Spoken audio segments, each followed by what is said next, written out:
ሲንቄ ባንክ የኢትዮጵያ ቴሌቪዥን የስፖርት ዘገባዎች ስፖንሰር ነው። እጅግ አድርገን እናመሰግናለን። ወደ ቀዳሚው ዜና አልፋለሁ።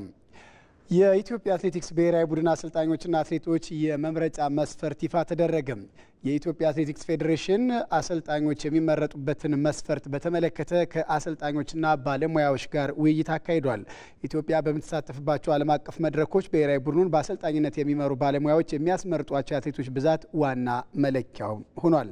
በአንድ ውድድር ላይ 7ና ከዚያ በላይ አትሌቶችን ያስመረጠ አሰልጣኝ ቅድሚያ የሚሰጠው እንደሆነም የኢትዮጵያ አትሌቲክስ ፌዴሬሽን አሳውቋል። አንድ አሰልጣኝ በአሰልጣኞች ምርጫ መካተት የሚችለው ቢያንስ አንድ አትሌት ማስመረጥ ሲችል እንደሆነም ተገልጿል። የኢትዮጵያ አትሌቲክስ ብሔራዊ ቡድን ዋና አሰልጣኝ ለመሆን ባለሙያዎች በስፖርት ሳይንስ ቢያንስ 2ኛ ዲግሪ ሊኖራቸው እንደሚገባም ተገልጿል። በሌላ በኩል ክልሎች፣ ከተማ አስተዳደሮችና ክለቦች ለአንድ ውድድር 4ና ከዚያ በላይ አትሌቶችን ማስመረጥ ከቻሉ አንድ አሰልጣኝ ወይም አንድ ኦፊሻል የማስመረጥ እድል ይኖራቸዋልም ተብሏል።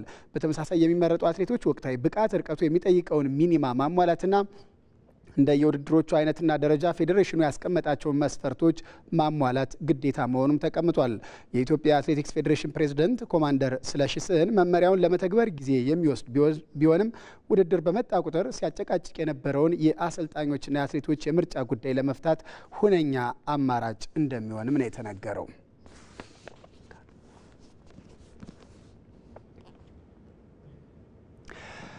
በፓሪስ ማራቶን አትሌት በዳቱ ሂርጳ አሸነፈች። ዛሬ ለ48ኛ ጊዜ በተደረገው የፓሪስ ማራቶን በሴቶች ኢትዮጵያውያን አትሌቶች አንደኛና ሁለተኛ በመውጣት በበላይነት አጠናቀዋል።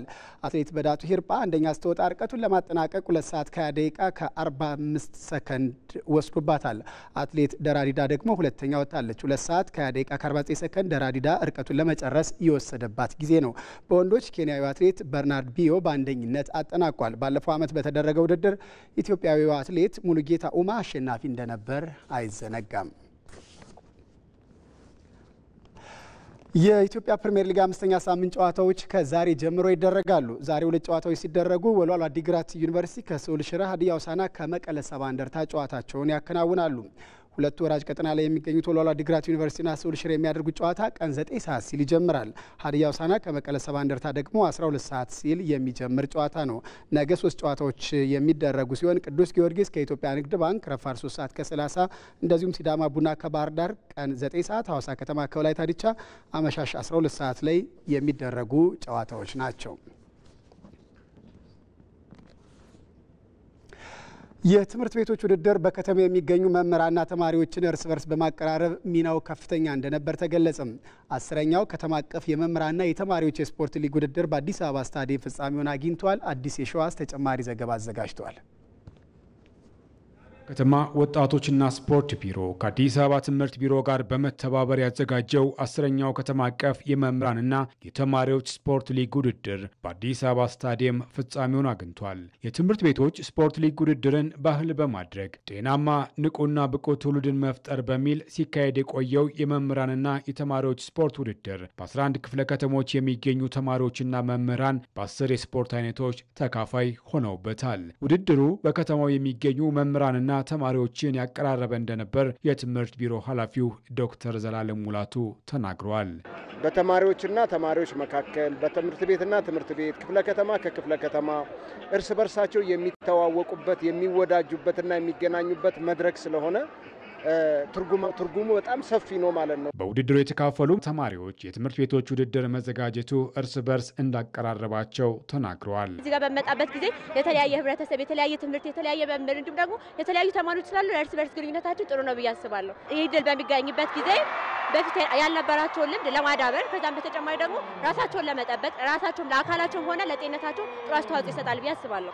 በትምህርት ቤት መካከል እንደዚህ አይነት ግንኙነት በመኖሩም በጣም ጠንከር እንዲል አድርጎታል ብዬ ነው ማስበው እና ተማሪውም እዚህ እንደምታዩ እየተጫወተ እየተደሰተ ነው የሚገኘው እና በጣም ደስ ይላል። ትምህርት ቤቶች የስፖርተኞች መፍለቂያ በመሆናቸው የመምህራንና ተማሪዎች ስፖርታዊ ውድድር ተጠናክሮ መቀጠል አለበት ያሉት የአዲስ አበባ ከተማ ወጣቶችና ስፖርት ቢሮ ኃላፊው በላይ ደጀን ተሰጥኦ ያላቸው ስፖርተኞች የመለየት ስራ ተሰርቷል ብለዋል።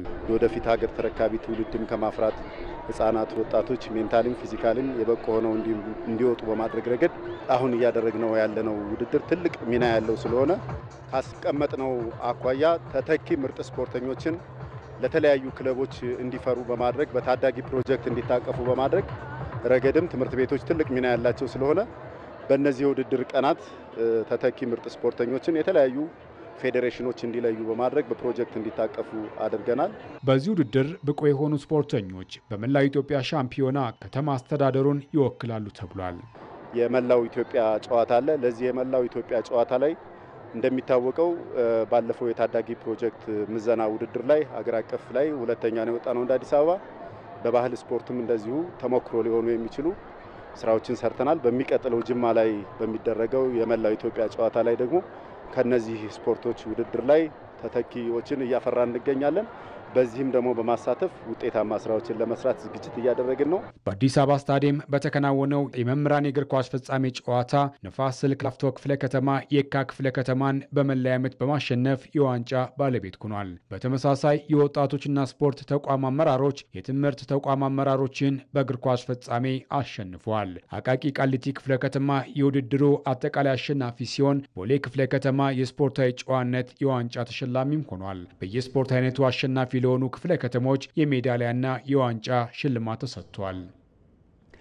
በእንግሊዝ ፕሪሚየር ሊግ 32ኛ ሳምንት አርሰናል ነጥብ ሲጥል ማንቸስተር ሲቲ አሸንፏል። በኤሚሬትስ ከብሬንትፎርድ ጋር የተጫወተው አርሰናል አንዳቻ በሆነ ውጤት ነው የተለያየው። ቶማስ ፓርቴ ለመድፈኞቹ፣ ዊሳ ደግሞ ለብሬንትፎርድ ግቦቹን አስቆጥረዋል።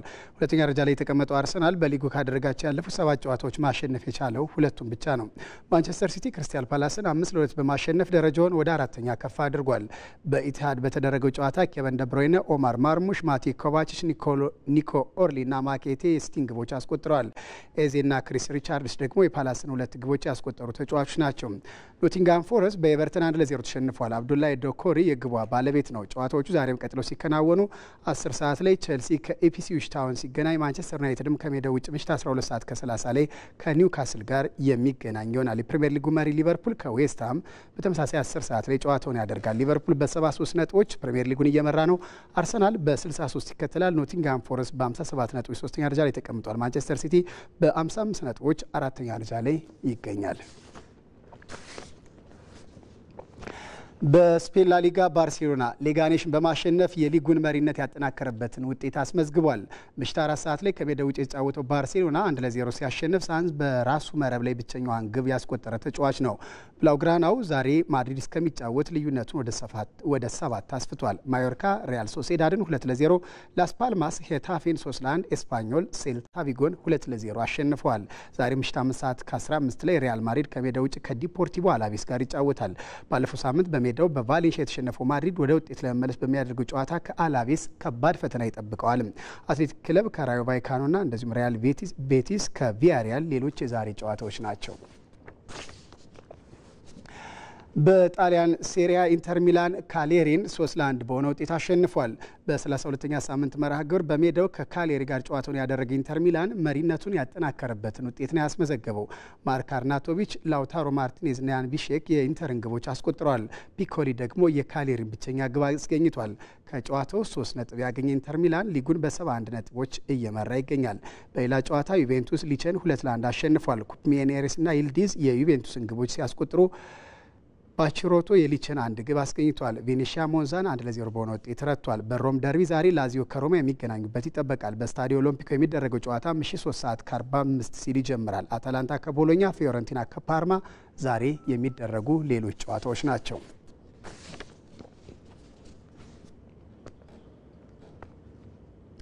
ተመልካቾቻችን ለሰዓቱ ያዘጋጅናቸው የስፖርት ዘገባዎች ተጠናቀቁ። ሀብታሙ ካሴ ነበርኩ። በያላችሁበት ሰናይ ጊዜን ተመኘው።